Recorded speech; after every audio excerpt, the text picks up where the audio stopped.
Victor's hand cut through the air like a blade. "Security.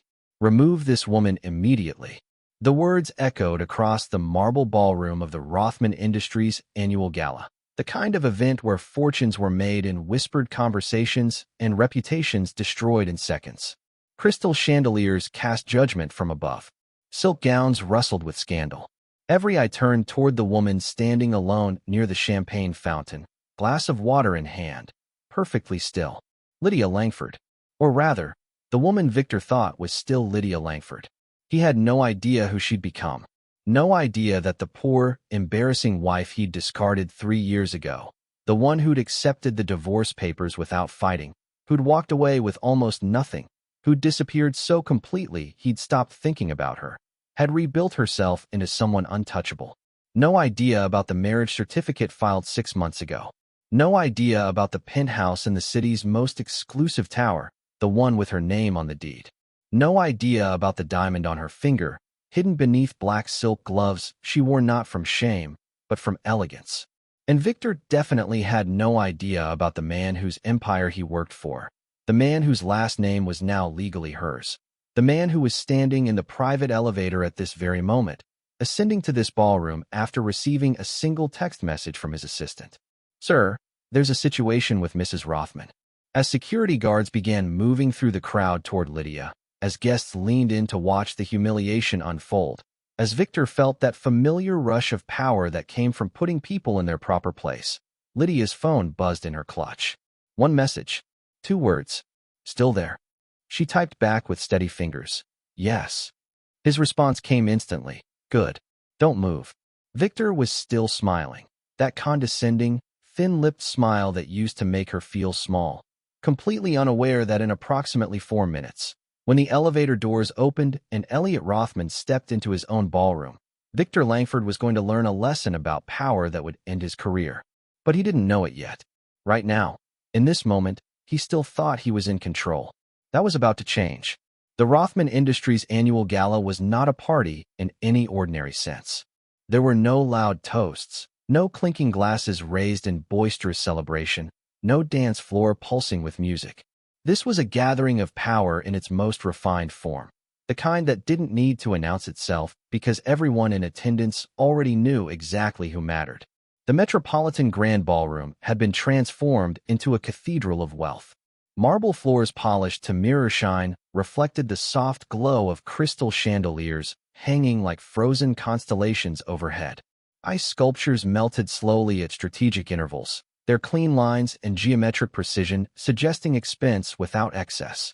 Fresh white orchids cascaded from pedestals positioned throughout the space, each arrangement meticulously designed to appear effortless. The guests matched the aesthetic perfectly. Men in bespoke tuxedos moved through the room with practiced ease, their postures communicating confidence earned through generations of accumulated power. Women glided in gowns that whispered against marble, silk, satin, velvet in jewel tones, and classic black. Diamonds caught the light at throats and wrists, but nothing ostentatious. Nothing new money. This was old power. Inherited power. The kind that built dynasties and controlled industries with a handshake and a nod. And Victor Langford belonged here. He'd always belonged here. Born to the Langford name, a family whose wealth traced back 4 generations to steel manufacturing and strategic real estate investments, Victor had never questioned his place in rooms like this. He moved through the gala with the ease of someone who'd attended 100 identical events, his tuxedo tailored to perfection, his handshake firm, his smile calibrated to convey exactly the right balance of warmth and authority. At 38, Victor had positioned himself exactly where he'd always planned to be. Senior Vice President of Strategic Development at Rothman Industries, the fastest-growing conglomerate in the financial sector. The role put him in proximity to real power, the kind that dwarfed even his family's considerable legacy. Elliot Rothman had built an empire that made old money look quaint, and Victor intended to rise within it. He was in conversation with Harrison Chun, CEO of Chun Maritime Holdings, discussing a potential merger that could reshape Pacific shipping routes, when he saw her. "Don't you?" 5 minutes earlier, Victor had been standing with Harrison Chun and 2 other executives when he'd first spotted Lydia across the ballroom. The shock of recognition had been immediate, followed by a surge of irritation so familiar it felt like muscle memory. What is she doing here? He'd excused himself from the conversation, his mind already working through the problem. This was exactly the kind of situation Victor excelled at managing, an irregularity that needed correcting, a mistake that needed fixing before it could cause embarrassment. As he'd crossed the marble floor toward her, he'd felt that old familiar sensation: control, authority, the certainty that came from knowing exactly where people belonged and having the power to put them there. Lydia had always needed managing. From the moment they'd married, Victor had been teaching her, correcting her, shaping her into someone who could exist beside him without becoming a liability. It had been exhausting work, ultimately unsuccessful, but he'd tried. And now here she was, undoing all that distance he'd created, inserting herself back into his world like she had any right to be there. Victor reached her position near the champagne fountain, positioning himself to block her from the view of most guests. Damage control started with containment. "Lydia," he said, his voice low and sharp. "What are you doing here?" She'd turned to face him with that maddeningly calm expression, and Victor had felt his irritation spike. "Hello, Victor." No nervousness, no apology, just his name, spoken like they were equals. They weren't. "I asked you a question." He kept his tone controlled, but he could feel the edge creeping in. "How did you get into this event?" "The same way everyone else did. I was invited." The audacity of the lie stunned him. This was the woman who used to ask permission before expressing an opinion at dinner parties. The woman who'd defer to his judgment on everything from what to order to what to wear. The woman who'd made herself practically invisible trying to avoid embarrassing him. And now she was lying to his face, in his workplace, at his company's most important event. "That's impossible," Victor said flatly. "This is a Rothman Industries executive gala. You don't work here. You don't have any business connections to anyone in this room. So I'll ask again, how did you get in?" "I'm exactly where I'm supposed to be, Victor." Something in her tone, that quiet certainty, made Victor's control slip. This was too familiar. Too much like the stubborn streak she'd occasionally shown during their marriage. The one that would emerge at the worst possible moments and force Victor to be firmer than he wanted to be. He'd divorced her to escape this exact feeling. "You need to leave," he said, his voice hardening. "Whatever you're trying to accomplish by showing up here, it's not going to work. You're embarrassing yourself." "I'm not trying to accomplish anything," Lydia replied. "I'm simply attending an event I was invited to." "By whom?" The question came out louder than intended. "Who invited you, Lydia? Because I can guarantee that whoever gave you access made a mistake." "No mistake was made." "Stop lying." His patience was completely gone now. This was getting out of hand. People were starting to notice. He could feel eyes turning toward them, conversations pausing, attention gathering like a storm. Fine. Let them watch.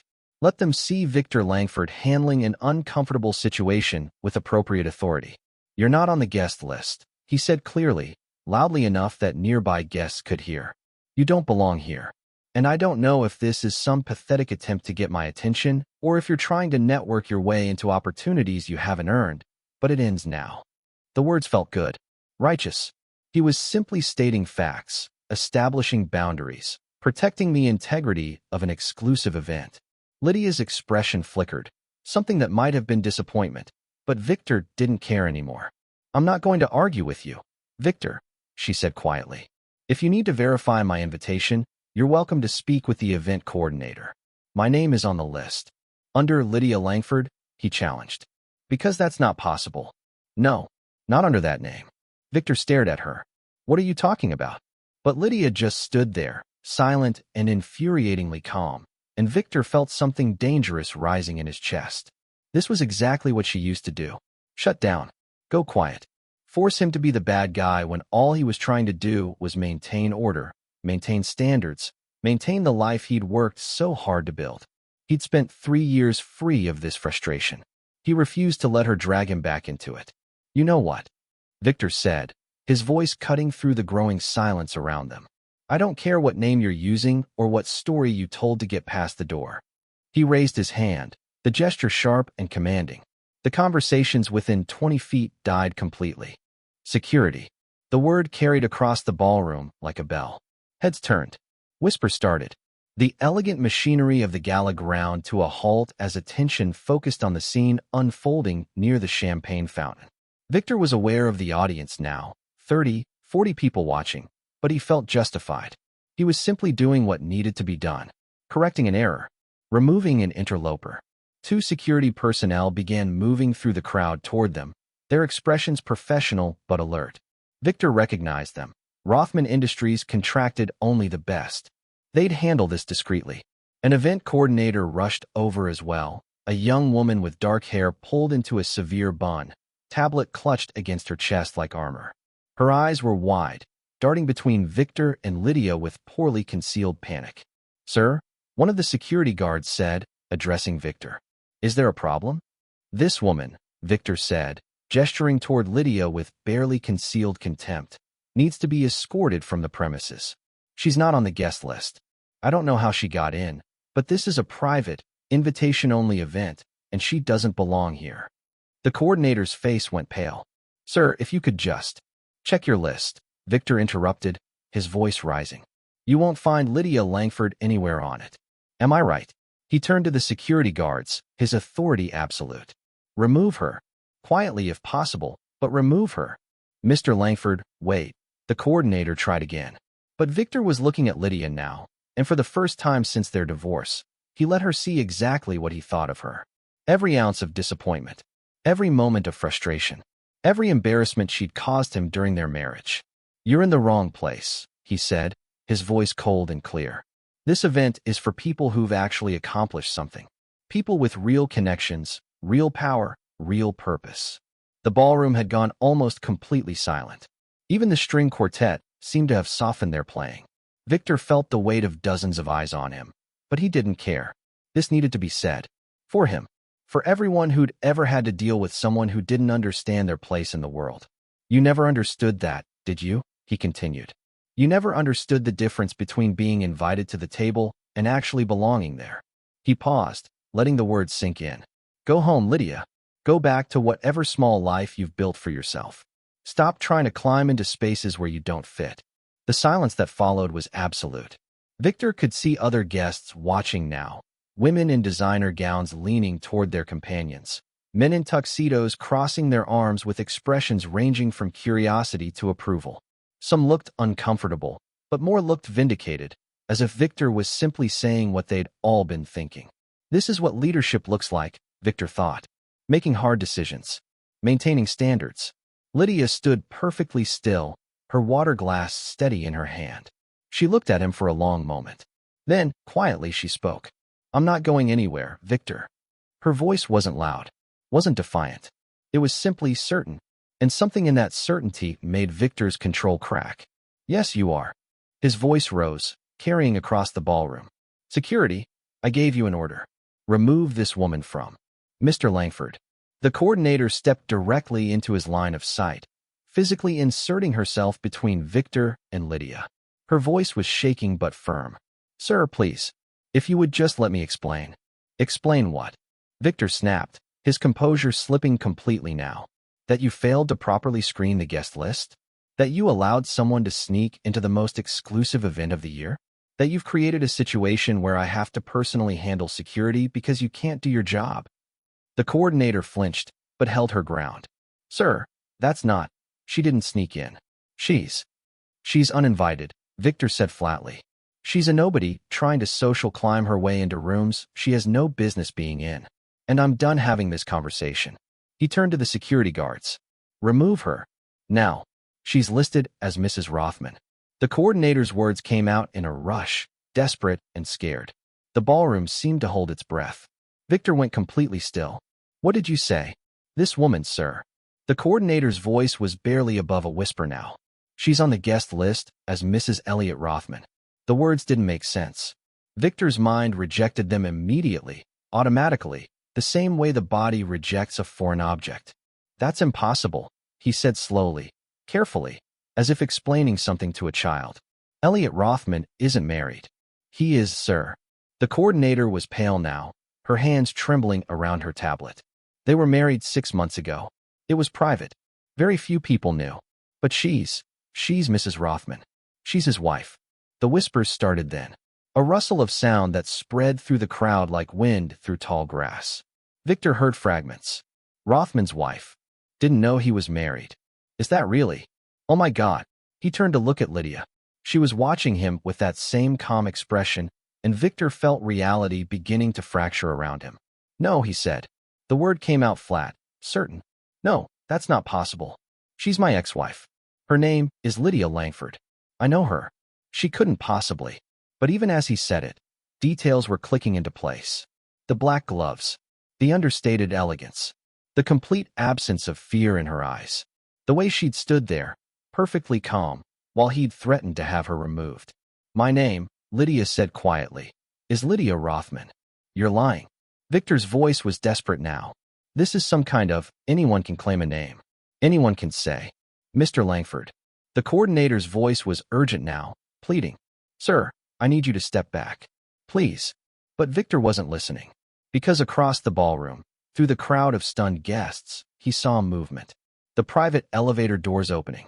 And Elliot Rothman stepping into the room. The elevator doors opened without fanfare.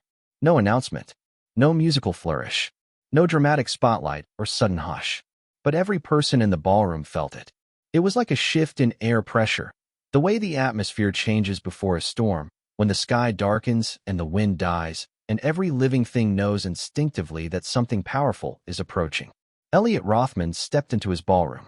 He was alone. No entourage. No assistant hovering at his elbow. No security detail flanking him like some paranoid billionaire afraid of his own shadow. He didn't need any of that. The man himself was enough. Victor felt his breath catch as Elliot paused just beyond the elevator threshold, his dark eyes scanning the room with the calm assessment of someone who owned not just the building, not just the company, but the very air everyone was breathing. He was 42, but looked timeless, the kind of man who would be commanding at any age. His tuxedo was flawless, custom-tailored to perfection, but somehow it seemed irrelevant. The clothes were just packaging. What mattered was the person inside them. Tall, broad-shouldered, dark hair threaded with distinguished silver at the temples. A face that could have been carved from marble, strong jaw, high cheekbones, eyes that missed nothing. But it wasn't his physical presence that made people unconsciously straighten their postures, smooth their expressions, and check their watches as if suddenly aware of how they'd spent their time in his absence. It was the power, not inherited power, not the dusty legacy of old money and older names. This was earned power, built power, the kind that came from starting with nothing and constructing an empire brick by brick, decision by decision, risk by calculated risk. Elliot Rothman had been born to a single mother in a working-class neighborhood. No trust fund, no family connections, no safety net. At 22, he'd started a tech company in a garage with borrowed money and a laptop held together with duct tape. At 30, he'd sold that company for $800 million and used every penny to diversify into real estate, venture capital, and strategic acquisitions that most analysts said would fail. They hadn't. By 35, his net worth had crossed into 10 figures. By 40, Forbes had stopped trying to pin down an exact number because his holdings were too complex, too global, too interwoven with industries that reshaped economies. The man didn't just have money. He had influence, vision, the kind of strategic mind that saw patterns other people missed and moved markets before anyone realized they needed moving. And he was standing in his ballroom, looking for someone.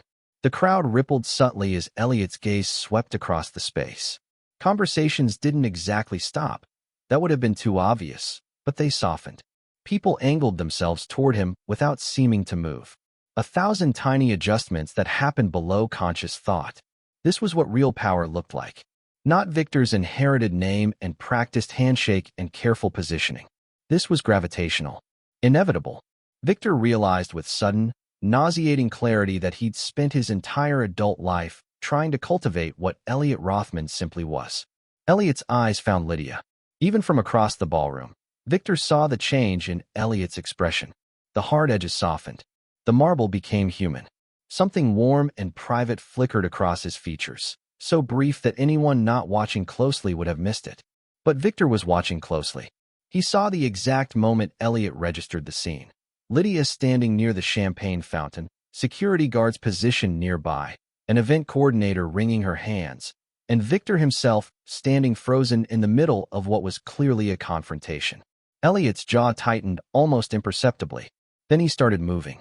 No hurry, no rush, just a steady, purposeful crossing of the ballroom floor that somehow felt unstoppable, like watching a tide come in. People parted automatically. A CEO stepped aside without thinking. A board member moved back. Conversations died mid-sentence as Elliot passed, not because he demanded silence, but because his presence commanded attention so completely that speaking felt inappropriate. Victor's mind raced. This was salvageable. It had to be. He just needed to explain, quickly, clearly, before Elliot reached them. Needed to reframe the situation, re-establish context, make Elliot understand that Victor had been protecting the event's integrity, not attacking his wife. His wife. The phrase still didn't feel real. Victor forced himself to move, to step slightly forward, to prepare to address his boss with appropriate deference and explanation. "Mr. Rothman," he started, his voice carefully modulated. "Sir, I apologize for the confusion. I didn't realize." Elliot walked past him, not aggressively, not with obvious dismissal. He simply didn't acknowledge Victor's existence. It was like being erased. Victor's words died in his throat as Elliot moved by him without a glance, without a pause, without any indication that he'd heard Victor speak at all. The humiliation was so complete, so absolute, that Victor felt his face flush hot. Around them, guests who'd witnessed the snub quickly looked away, suddenly fascinated by their champagne glasses or the ice sculptures or anything that wasn't Victor Langford being publicly ignored by the most powerful man in the room. Elliot reached Lydia.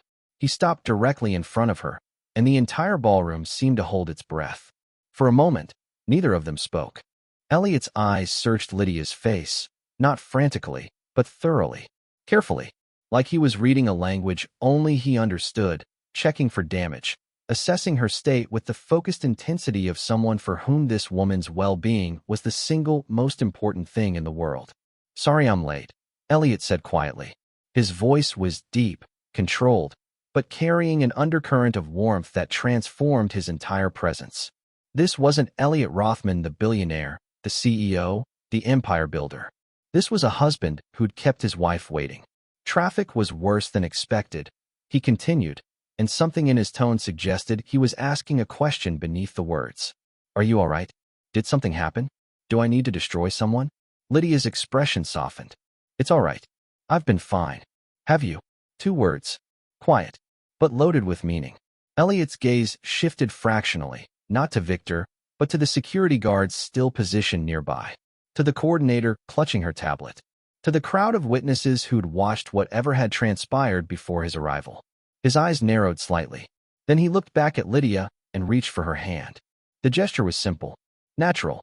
His fingers curled around hers, the hand still holding the water glass, and she let him take it without hesitation. Her fingers interlaced with his with the ease of practice, of countless repetitions, of a physical language they developed between them. Victor watched, frozen, as Elliot lifted Lydia's hand slightly and pressed a kiss to her knuckles. Not a performance for the crowd, not a display of ownership, but something private that happened to be witnessed. Intimate, familiar, real. The room had gone completely silent now. Even the string quartet had stopped playing, though Victor couldn't pinpoint when that had happened. 200 people stood frozen, watching the most powerful man in the building hold his wife's hand with a gentleness that seemed at odds with everything they knew about Elliot Rothman. "I'm glad you're here," Lydia said softly, and Victor heard something in her voice he'd never heard during their marriage. Peace. Security. The absolute certainty that she was exactly where she belonged. Elliot's thumb brushed across her knuckles. "Always." Then his expression changed. Not dramatically, but Victor saw it. The way warmth drained from Elliot's features, replaced by something harder, more dangerous. Elliot turned. His eyes found the security guards first. They straightened immediately, their professional composure cracking into something that looked like nervousness. His gaze moved to the coordinator. She went pale, clutching her tablet like it might protect her. Then Elliot looked at Victor. The temperature in the ballroom seemed to drop 10 degrees. Victor had been looked at by powerful men before. His father, board members, senior partners at firms that could make or break careers. None of them had looked at him like this. Elliot's expression was perfectly controlled, perfectly calm. But his eyes held something that made Victor's survival instincts scream. This was a predator assessing prey. Someone, Elliot said, his voice quiet but carrying across the silent ballroom with absolute clarity. Want to tell me why security was approaching my wife? The question hung in the air like a blade. No one spoke. No one moved. Victor felt his throat go dry. Every instinct told him to step back, to apologize, to salvage this situation before it became catastrophic. But his body wouldn't obey. He was trapped in Elliot Rothman's gaze, and he suddenly understood with perfect clarity that whatever happened next would determine the rest of his career, possibly the rest of his life. Elliot was still looking at him, waiting for an answer, and Victor realized with dawning horror that there was no good explanation. No justification that would make this acceptable. No words that would undo what he'd done. He'd publicly humiliated Elliot Rothman's wife, and Elliot Rothman was about to respond. The coordinator broke first. "Sir, there was a misunderstanding," she stammered, her voice shaking. Mr. Langford thought. He believed that. Mr. Langford. Elliot's attention fixed on Victor completely now, and Victor felt the weight of it like a physical force. "You're with strategic development, correct?" Victor's mouth was dry. His heart hammered against his ribs. "Yes, sir," he managed. "Senior Vice President of Strategic Development. And you thought my wife didn't belong at this event." It wasn't a question. It was a statement of fact, delivered in that same quiet, devastatingly calm voice. Victor's mind raced through possible responses, searching desperately for something that would minimize the damage, reframe the situation, make this somehow less catastrophic than it was. "Sir, I didn't know." His voice came out strangled. "She didn't tell me who she was." "I thought." "She didn't tell you." Elliot repeated the words slowly, like he was examining them from all angles. "My wife was required to explain her presence to you." "No, Victor's carefully constructed professional demeanor was crumbling. "I just thought. There was confusion about the guest list, and I was trying to." "You were trying to what exactly?" The question was surgical, precise. Victor felt sweat forming at his temples despite the ballroom's perfect climate control. "I was trying to maintain the integrity of the event," he said, grasping for something that sounded reasonable. "This is an exclusive gathering, and when I saw someone I didn't recognize as being connected to Rothman Industries, I assumed." "You assumed." Elliot's voice remained level. "Based on what criteria?" Victor's stomach dropped. There was no good answer to that question. Every possible response. She looked out of place. She was dressed too simply. She didn't seem to belong. Would reveal exactly the kind of judgment Victor had been making. The kind of judgment that had nothing to do with credentials or business connections and everything to do with the same elitist assessment that had defined his entire relationship with Lydia. "I made an error in judgment," Victor said finally, quietly. "I apologize." "To whom?" Elliot asked. "To me? Or to my wife?" Victor's gaze flickered to Lydia. She was watching him with that same calm expression, her hand still held securely in Elliot's. She wasn't gloating, wasn't smiling, wasn't displaying any of the vindication she had every right to feel. She just looked tired. "To both of you," Victor said, hating how his voice shook. "I apologize to both of you." Elliot studied him for a long moment. Then he turned slightly, addressing the ballroom at large. His voice carried effortlessly across the marble and crystal, reaching every corner of the space. "For those who don't know," he said, "this is my wife, Lydia Rothman." The words landed like stones in still water, ripples spreading outward through the crowd. Victor watched faces change. Eyes widen. Expressions shift from curiosity to shock to something that looked like calculation. A woman in an emerald gown leaned toward her companion, whispering urgently. A man in a perfectly tailored tuxedo pulled out his phone, presumably to verify what he'd just heard.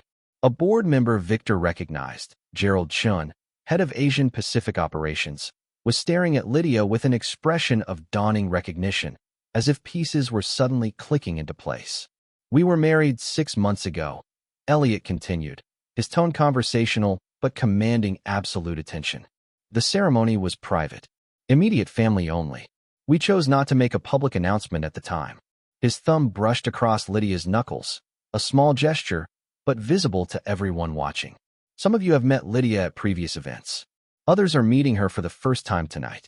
Either way, I expect her to be treated with the same respect you'd show me. The message was clear. Disrespect to Lydia Rothman was disrespect to Elliot Rothman himself. The implications were staggering. Victor felt his career dissolving in real time. Every connection he'd built at Rothman Industries, every strategic relationship he'd cultivated, every carefully positioned conversation that had advanced his trajectory, all of it was built on a foundation that had just cracked wide open. Because he'd publicly humiliated the boss's wife. Not just humiliated. Tried to have her physically removed from an event. Called security. Made a scene. All while dozens of witnesses watched. Around the ballroom, Victor could see the recalculation happening. People who'd been watching the confrontation with approval or passive interest were now looking at him with something else entirely. Distance. Wariness. The social equivalent of stepping away from a contagion. Someone who'd made an enemy of Elliot Rothman, even accidentally, even through ignorance, was not someone you wanted to be associated with. Victor watched his network evaporate in real time. Harrison Chun, who'd been discussing a potential merger with Victor just 20 minutes ago, was now studiously examining an ice sculpture on the far side of the room. Margaret Westbrook, whose family Victor had been courting for months, was suddenly deep in conversation with someone else, her back turned. Even the junior executives who usually gravitated toward Victor, hoping his success would lift them, they were all finding reasons to be elsewhere, engaged in other conversations, anywhere but near this disaster. The security guards who'd been approaching Lydia stepped back without being told, their faces carefully neutral but their body language screaming discomfort. The coordinator was pale as death, clutching her tablet like a lifeline. And Elliot Rothman was still standing there, still holding his wife's hand, still looking at Victor with that calm, assessing gaze. "Mr. Langford," Elliot said quietly, "would you mind explaining something to me?" It wasn't a request. "Of course, sir," Victor said automatically. "You were married to Lydia previously. Is that correct?" The question hit Victor like a physical blow. How did Elliot know that? Had Lydia told him? Obviously she had. But what had she said? How much did Elliot know about their marriage, their divorce? The reasons Victor had ended things. "Yes, sir," Victor said, his voice barely above a whisper. "We were married. We divorced 3 years ago." "I see." Elliot's expression didn't change. "And when you saw your ex-wife at this event tonight, your first instinct was to have her removed?" Victor's mind blanked. There was no good answer. No explanation that wouldn't make him sound exactly as bad as he was. "I didn't recognize the situation," he said finally. You thought she was uninvited. That she'd somehow sneaked into an event she had no right to attend." Elliot's voice remained conversational, but each word was precisely chosen. "You assumed she didn't belong here." "I made a mistake," Victor said again, desperation creeping into his voice. "Yes," Elliot agreed quietly. "You did." He turned to the security personnel, who immediately stood straighter. "Return to your posts," Elliot said. "My wife will not be needing an escort tonight. Or any night." "Yes, sir," they said in unison, and left quickly, relief visible on their faces. Elliot looked at the coordinator next. She flinched slightly. "Please make sure everyone on staff knows that Mrs. Rothman is to be treated with the same respect and access they'd afford me," he said. "Any confusion about her status ends now." "Understood." "Yes, sir." "Absolutely, Mr. Rothman. I'll send a memo immediately." "Thank you." She practically ran away, disappearing into the crowd like she'd been granted a reprieve from execution, which left Elliot, Lydia, and Victor. The ballroom had resumed its noise. Conversations restarting, the string quartet beginning a new piece, the gentle clink of glasses and rustle of formal wear. But Victor knew that every person in the room was still watching, still listening, still waiting to see what would happen next. Elliot's attention returned to Victor, and Victor felt his stomach drop further. "Mr. Langford," Elliot said, his voice quiet enough that only Victor and Lydia could hear. "I think we need to have a conversation. Don't you?"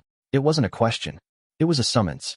And Victor knew, with the kind of sick certainty that makes your bones feel hollow, that whatever came next would determine whether he still had a career when he left this building.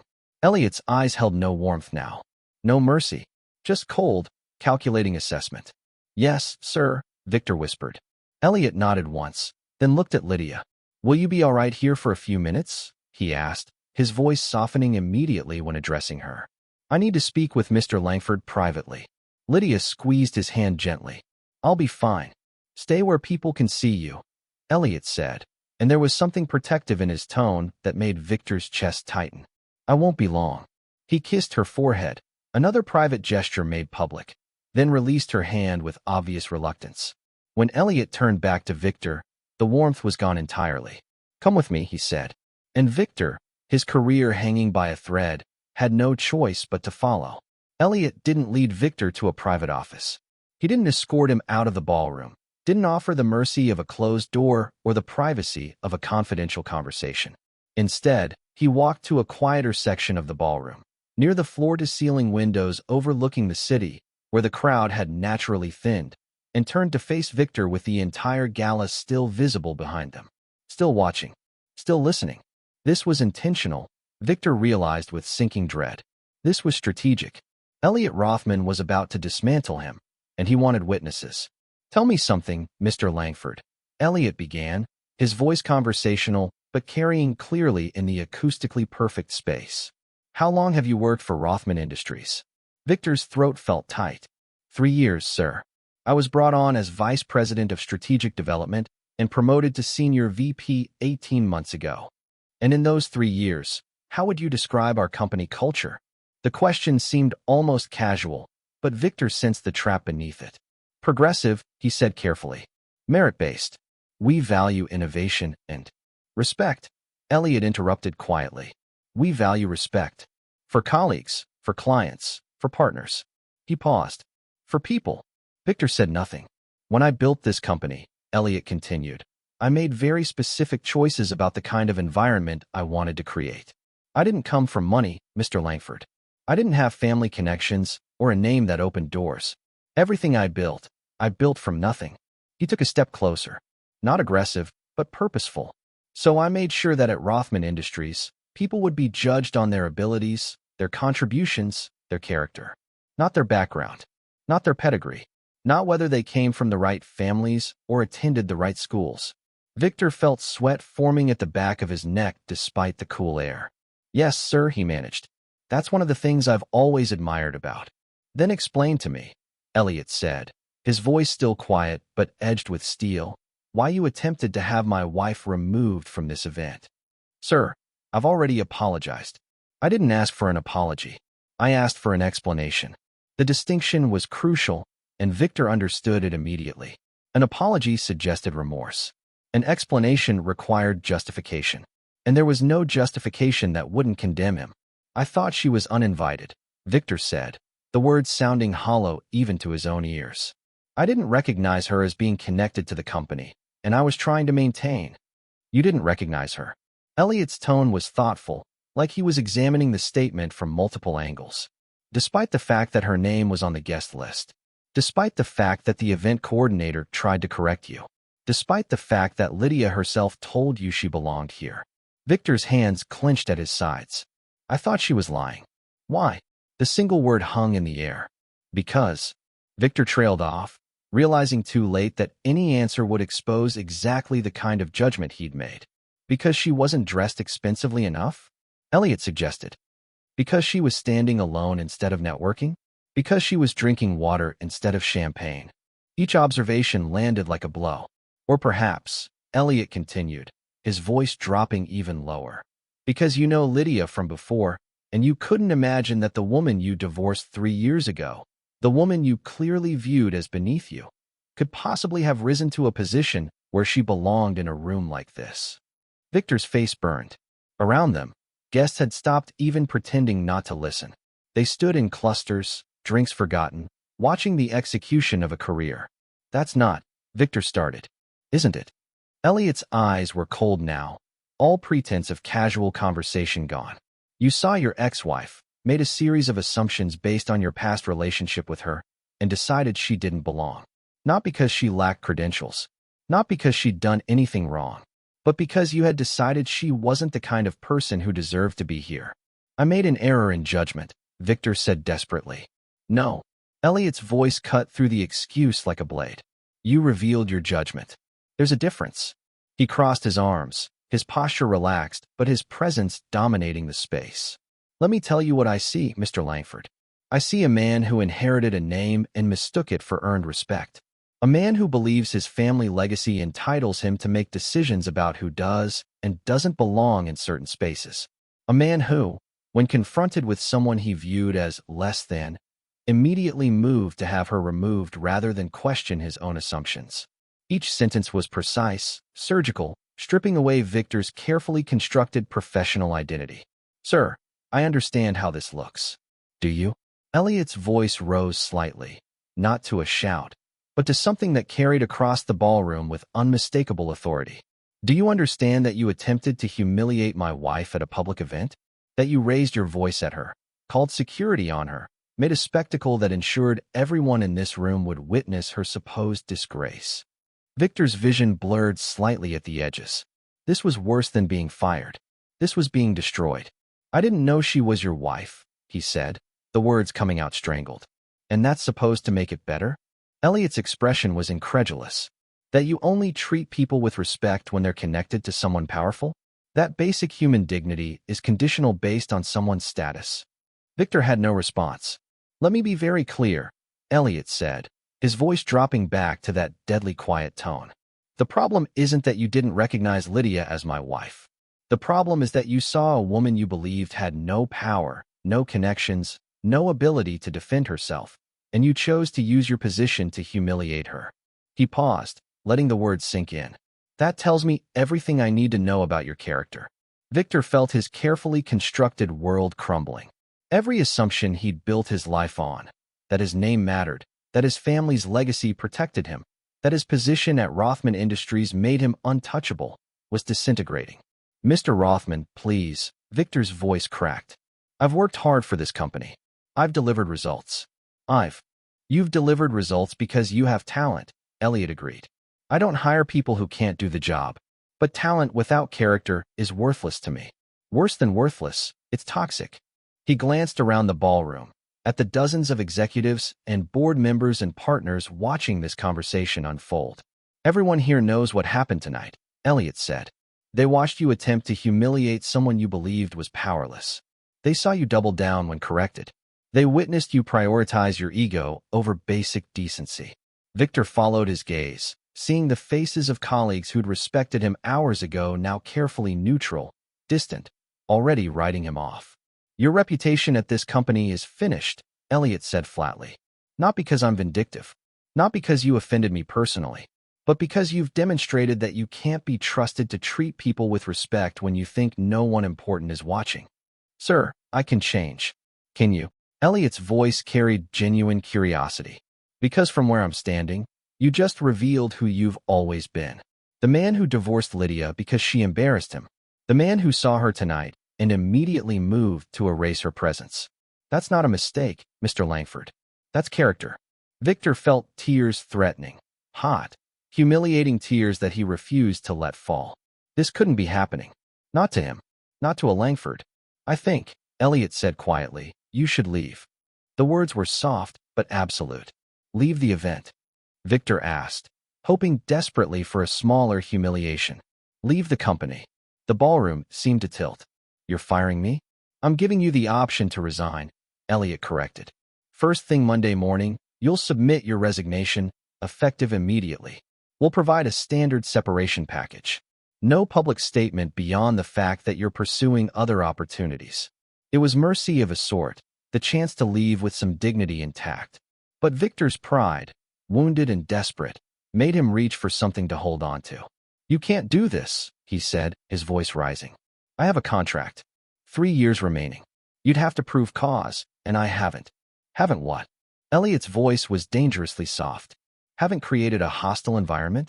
Haven't abused your authority? Haven't demonstrated judgment so poor it constitutes professional misconduct? He pulled out his phone, tapped the screen, and turned it toward Victor. It showed a video, cell phone footage from someone in the crowd, of Victor pointing at Lydia, his face twisted with contempt, his voice clearly audible. You're in the wrong place. This event is for people who've actually accomplished something. I have 12 recordings of tonight's incident, Elliot said calmly. Sent to me by guests, by staff, by people who were offended by what they witnessed. Would you like me to compile them and present them to the board? Or would you prefer to resign quietly? Victor stared at the video, watching himself destroy his own career in high definition. Monday morning, Elliot repeated, "Resignation letter on my desk by 9 a.m. He turned to walk away, back toward Lydia, who'd been standing near the champagne fountain watching the entire exchange with that same quiet, unreadable expression. "Mr. Rothman," Victor called desperately. Elliot stopped but didn't turn around. "I loved her once," Victor said, the words spilling out. "Lydia, I did love her. I couldn't." "I know exactly what you couldn't do," Elliot said without looking back. "You couldn't see past your own ego long enough to recognize what you had. You couldn't value someone who didn't serve your image. You couldn't love anyone more than you loved your own reflection." He finally turned, and his eyes held something that might have been pity. "That's not love, Mr. Langford. That's narcissism." Then he walked away, crossing the ballroom floor toward his wife, leaving Victor standing alone near the windows with 200 witnesses and the smoking ruins of his career. And Victor realized, with sickening clarity, that he was finished, not just at Rothman Industries, everywhere, because Elliot Rothman's judgment would follow him. Board members would hear about tonight. Executive recruiters would ask questions. The story would spread through industry networks like wildfire. Victor Langford, who tried to have Elliot Rothman's wife thrown out of a party. His name, the name that was supposed to be his greatest asset, had just become his greatest liability. Elliot returned to Lydia's side, and the moment his hand found hers again, Victor saw her shoulders relax fractionally, a release of tension so subtle it would have been invisible to anyone who didn't know her. But Victor had known her once, or thought he had. He stood near the windows, paralyzed by the wreckage of his career, watching as Elliot murmured something to Lydia that made her shake her head gently. A brief exchange. "Are you all right? Do you want to leave?" And her response, "I'm fine. Stay?" Then Lydia's eyes found Victor across the distance. For a long moment, they simply looked at each other. Victor expected to see triumph, vindication, the satisfaction of watching someone who'd hurt her finally get what he deserved. Instead, he saw something that made his chest ache, sadness.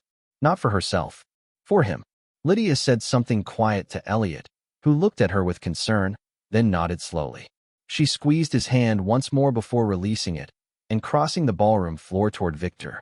Every instinct told Victor to leave, to get out before she could deliver whatever final blow she'd been holding back. But his feet wouldn't move. Lydia stopped a few feet away, maintaining distance, her expression calm and unreadable. "Victor," she said quietly.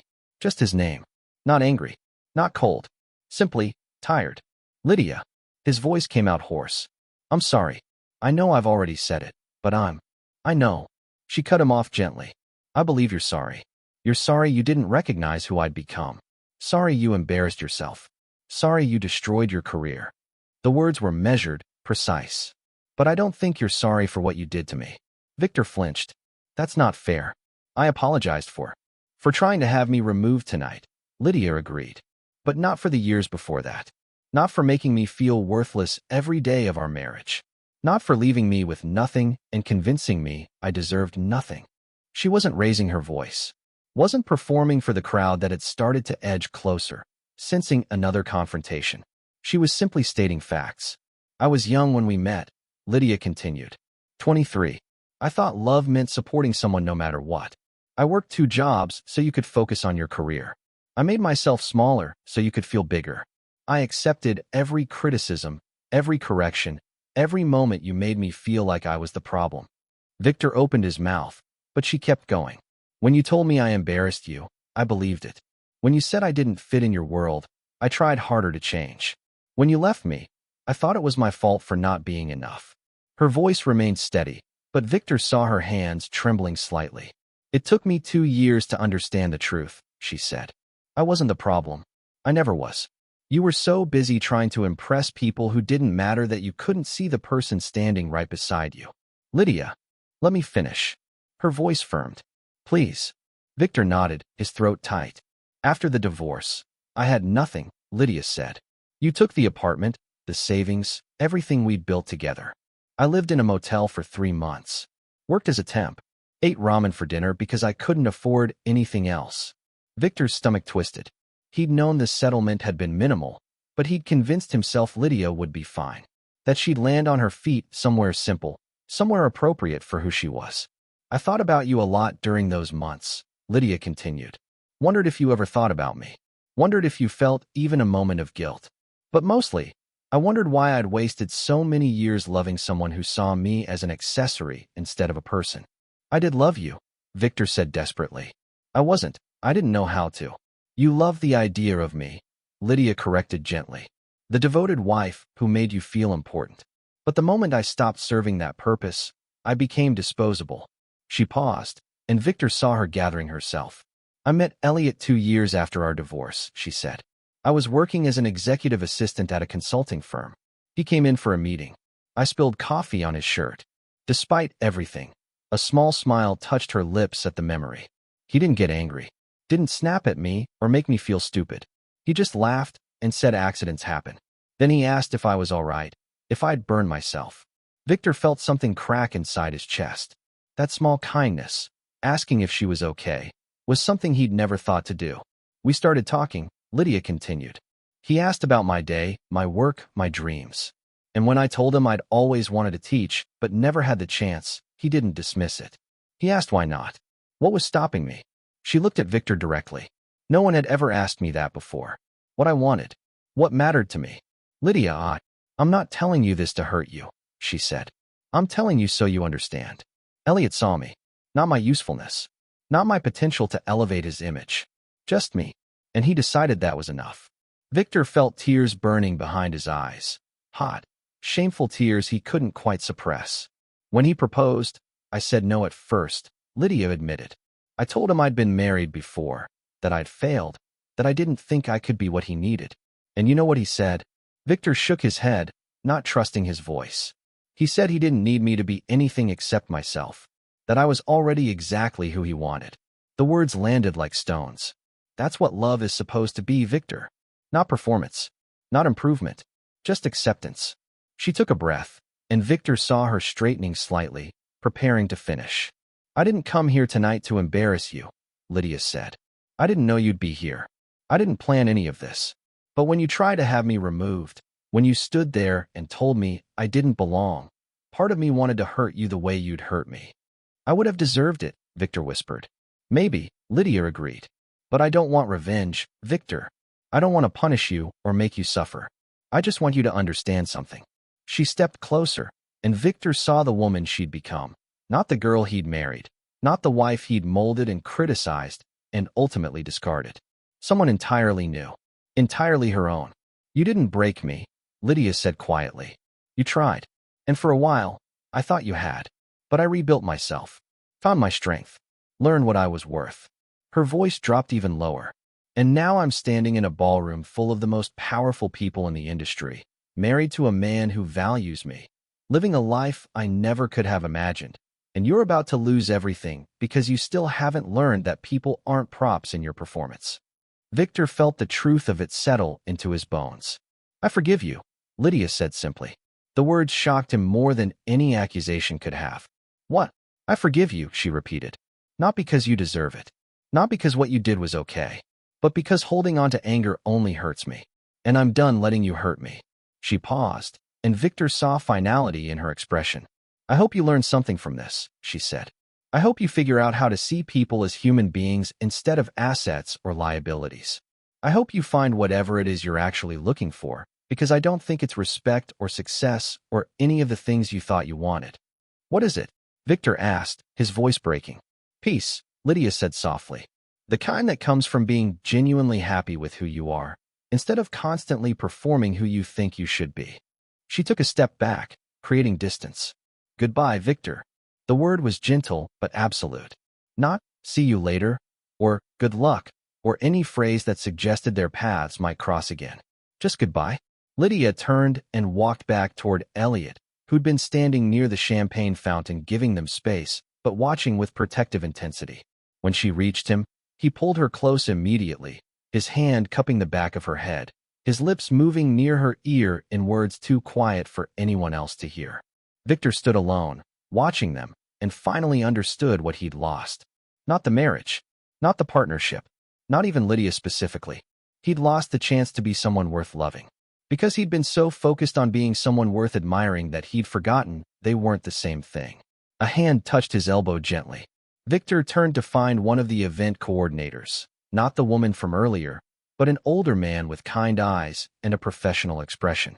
"Mr. Langford," he said quietly, "I think it might be best if you left now." It wasn't aggressive, wasn't cruel, just a gentle suggestion that his presence was no longer appropriate. Victor nodded numbly. He looked around the ballroom one last time, at the crystal chandeliers, the elegant guests, the world he'd fought so hard to belong to, and realized with devastating clarity that he'd never actually belonged here at all. He'd just been performing belonging, and everyone had been too polite to say so. Until tonight. Victor Langford walked toward the exit, his career finished, his reputation destroyed, his carefully constructed identity in ruins. And somewhere behind him, Lydia Rothman danced with her husband, finally free of the ghost who'd haunted her for 3 years. Victor made it to the elevator before the shaking started. His hands trembled as he pressed the button for the ground floor, his reflection staring back at him from the polished brass doors. Perfectly tailored tuxedo, immaculate grooming, the Langford family cufflinks his father had given him when he made senior VP. He looked exactly like someone who belonged at the Rothman Industries annual gala. But appearances, he was learning, meant nothing. The elevator descended in silence, and Victor watched the floor numbers tick down with a strange sense of detachment. 42, 38, 25. Each number representing another layer of distance from the life he'd had 20 minutes ago. By the time the doors opened onto the marble lobby, Victor's phone had already started buzzing. Text messages, emails, notifications stacking up with terrifying speed. He pulled out his phone with numb fingers and watched his professional network disintegrate in real time. Harrison Chun. Victor, I think we should postpone our merger discussion. I'll have my assistant reach out to reschedule. Translation, don't call me. Ever. Margaret Westbrook, heard about tonight. The Westbrook family wishes you the best in your future endeavors. Translation, you're toxic. We're done. Gerald Patterson, board member. Mr. Langford, please see me first thing Monday morning to discuss transition planning. Translation, clear out your office. Security will watch. The messages kept coming. Colleagues creating distance. Connections dissolving. Invitations being quietly withdrawn.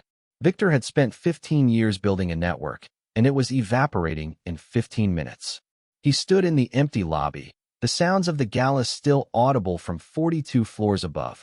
Music, laughter, the hum of power and wealth, and realized he would never stand in a room like that again. Not as an equal, not as someone who mattered. The Langford name, which had opened every door in his life, had just become a liability. 42 floors above, the gala continued. The music had resumed fully now. Conversations had shifted from shocked whispers to more comfortable topics. The social machinery of the event was recalibrating, processing what had happened and adjusting accordingly. Lydia stood near the floor-to-ceiling windows, Elliot's jacket draped over her shoulders despite the ballroom's perfect temperature. She hadn't asked for it. He'd simply noticed her arms were bare and wrapped her in warmth without a word. That was Elliot. Noticing, caring, acting without being asked. "You handled that beautifully," he said quietly, his hand resting at the small of her back. Lydia shook her head slightly. "I don't feel beautiful about it. I feel tired." "That's allowed." She looked up at him. "Are you angry? That I wanted to talk to him?" "No." Elliot's voice was certain. "You needed closure. I understood that. But you stayed close." "I did." His eyes held hers. "Not because I don't trust you, but because I don't trust him not to hurt you again, and I won't allow that." It was protective without being possessive, supportive without being controlling. The difference between Victor's love and Elliot's was the difference between a cage and a foundation. "What happens now?" Lydia asked. "To Victor? He'll resign Monday morning," Elliot said. "The separation package will be standard but fair. No public humiliation beyond what already happened. He'll have time to find another position, though." He paused. "It won't be easy for him. Because of what happened tonight. Because of who he revealed himself to be tonight," Elliot corrected. "People remember character more than credentials." Lydia absorbed that, watching the crowd. She could see the subtle shifts, the way certain guests were being more attentive to her now, more respectful. Board members she'd never met were finding reasons to introduce themselves. Spouses of executives were including her in conversations instead of talking around her. She'd been acknowledged, accepted, not because she'd demanded it, but because Elliot had made it clear that disrespecting her meant disrespecting him. I don't want this to define me, Lydia said quietly. Elliot turned to face her fully. What do you mean? Tonight. This confrontation. I don't want to be known as the woman who was almost thrown out of her own husband's gala. I don't want my identity here to be tied to Victor's mistake. It won't be, Elliot said firmly. Tonight was an aberration. Tomorrow, you'll be exactly who you've always been. My wife, my partner, my equal. The woman I'm proud to stand beside. Your equal. Lydia tested the words. Not your accessory. Never. His voice was intense. You're not an extension of me, Lydia. You're your own person. I fell in love with you. Your kindness, your strength, your quiet dignity. Not your ability to elevate my image or fit into some prescribed role.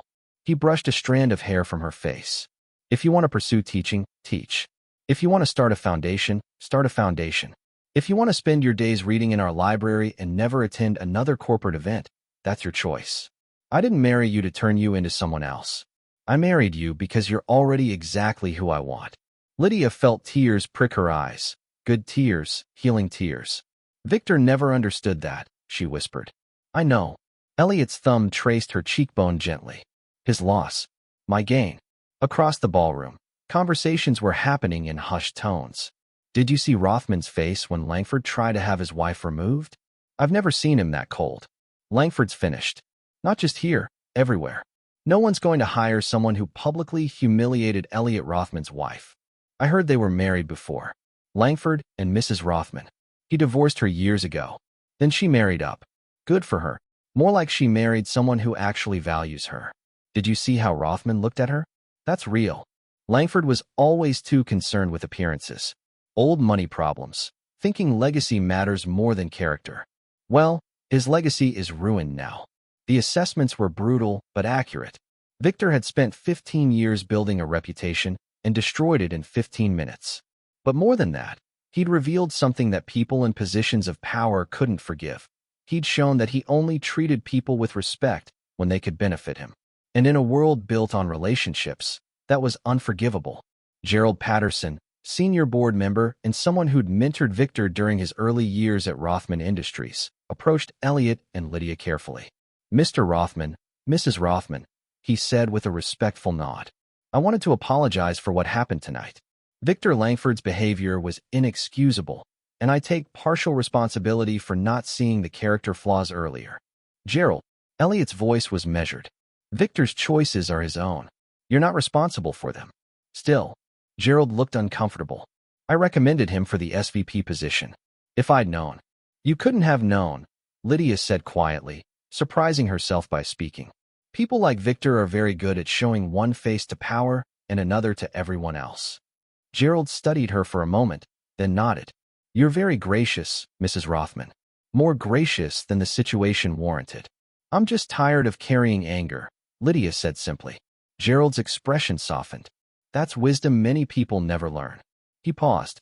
If there's anything the board can do to make you feel more welcome, just treat me like a person, Lydia said. Not like an extension of my husband. Not like someone who needs special handling.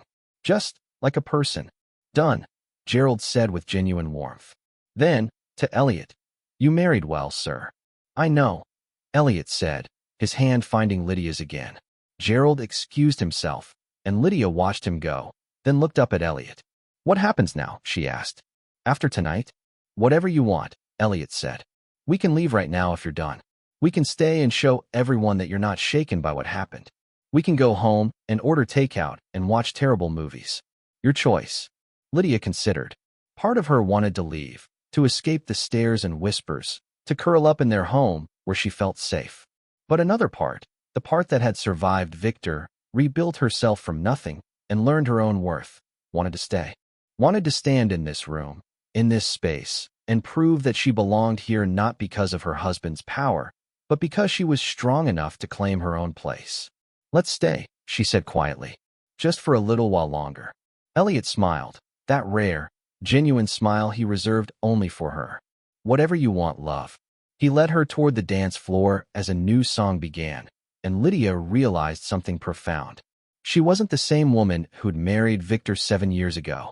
She wasn't even the same woman who'd divorced him 3 years ago. She was someone new, someone stronger, someone who'd learned that her worth wasn't determined by other people's perceptions, but by her own understanding of who she was and what she deserved. And what she deserved was this: love without conditions, respect without performance, partnership without diminishment. As Elliot pulled her into a dance, his arms steady and sure around her, Lydia looked out at the ballroom, at the glittering chandeliers, the elegant guests, the world that had once seemed so far beyond her reach, and felt, for the first time in years, completely at peace.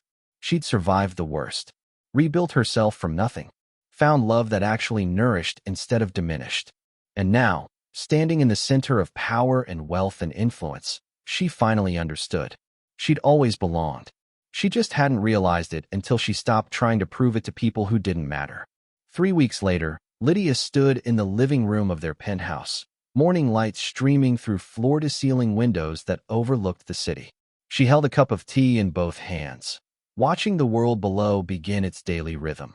Cars moving like blood cells through arteries, people streaming toward office buildings, life continuing with relentless forward momentum.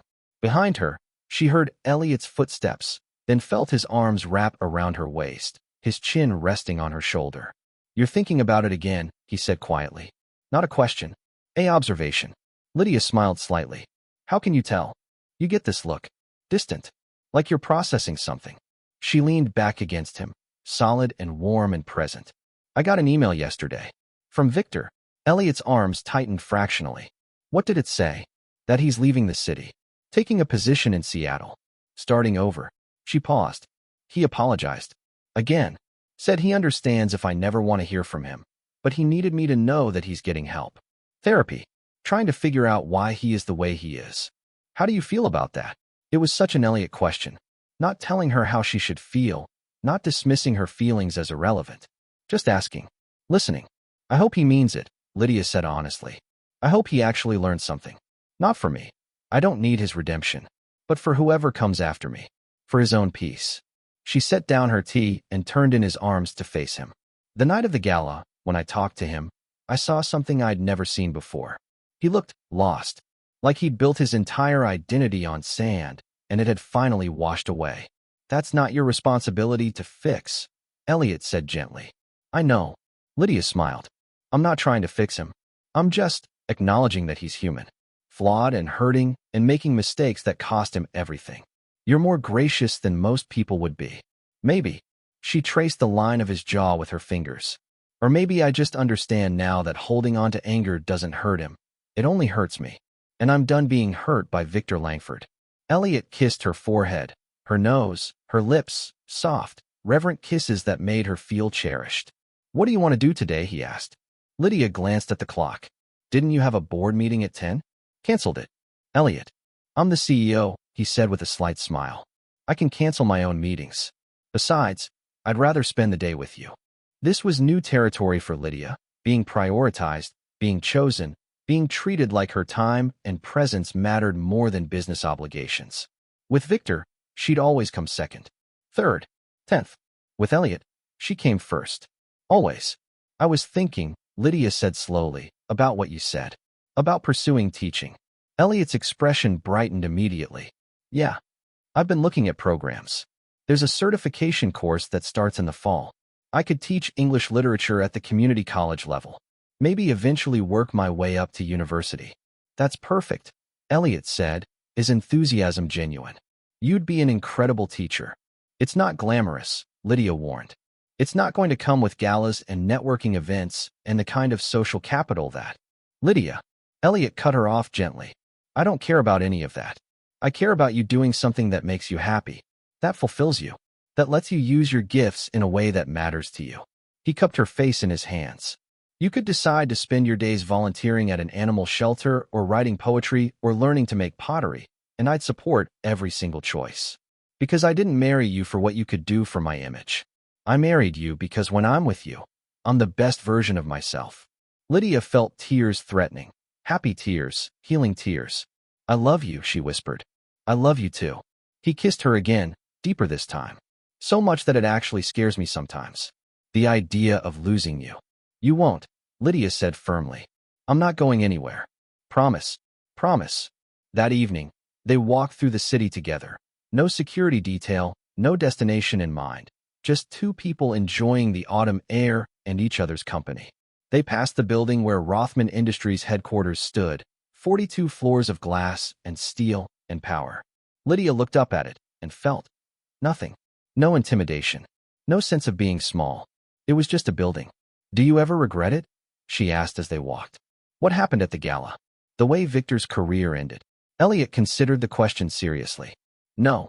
What I regret is that he put you in a position where you needed defending. But his consequences? Those were earned. He squeezed her hand gently. People like Victor, people who only show respect to those they deem powerful, they're dangerous in positions of authority. They create toxic environments. They hurt people who can't fight back. I don't regret removing that toxicity from my company. He lost everything, Lydia said quietly. He lost a job, Elliot corrected. He still has his family wealth, his connections, his education. What he lost was the illusion that his name alone entitled him to respect. That's not everything. That's just reality. Lydia nodded slowly. She understood the distinction. Victor hadn't been destroyed. He'd been humbled. And maybe, just maybe, that humbling would teach him something. They walked in comfortable silence for several blocks. Then Elliot stopped suddenly. Look, he said, pointing. They were standing in front of a small bookstore, the kind with wooden shelves and handwritten recommendation cards, and the smell of old paper and possibility. What about it? Lydia asked. Remember when we first met? You told me your dream was to own a bookstore someday. A place where people could discover stories that changed their lives. Lydia's breath caught. That was 2 years ago, in a random conversation over coffee.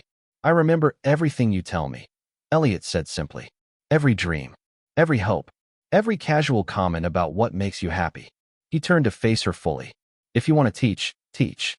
If you want to open a bookstore, we'll open a bookstore. If you want to do both, we'll figure it out. The point is, your dreams matter. Not because they serve some strategic purpose or elevate anyone's image, but because they're yours. Lydia looked at the bookstore, then at Elliot, then back at the store. Can we go in? She asked. Of course. They spent the next hour browsing shelves, reading passages aloud to each other, building a stack of books to take home. The owner, an elderly woman with kind eyes and reading glasses on a chain, watched them with obvious affection. You two are lovely together, she said as they checked out. Thank you, Lydia said, smiling. How long have you been married? 6 months, Elliot answered. Still newlyweds. The woman beamed. Treasure it. That feeling of being seen, really seen by someone who loves you. That's rare. Don't take it for granted. We won't, Lydia promised. Later that night, they sat on their balcony watching the city lights flicker to life. Lydia was curled against Elliot's side, one of their new books open in her lap, while he responded to emails on his phone with his free arm around her shoulders. This was peace. Not the absence of challenges or difficulties or hard days, but the presence of someone who chose her every day, in big ways and small. Elliot, Lydia said quietly. Thank you. He set down his phone, giving her his full attention. For what? For seeing me. For valuing me. For loving me in a way that makes me feel whole instead of diminished. Elliot's expression softened. Lydia, you don't need to thank me for that. That's just love. Real love. The kind that builds you up instead of breaking you down. I know, she said. But I spent so many years accepting less that I want to acknowledge when I have more. When I have everything. He pulled her closer, kissing the top of her head. You are everything, he murmured. My everything. They sat in comfortable silence, the city humming below them, the future stretching out with possibility. Somewhere across town, Victor Langford was packing boxes, preparing for his move to Seattle, trying to rebuild a life from the ruins of his own arrogance. Lydia hoped he found what he was looking for. But she didn't need to know if he did, because her story wasn't about him anymore. It wasn't about revenge or vindication or proving her worth to people who dismissed her. It was about building a life that felt true, meaningful, hers.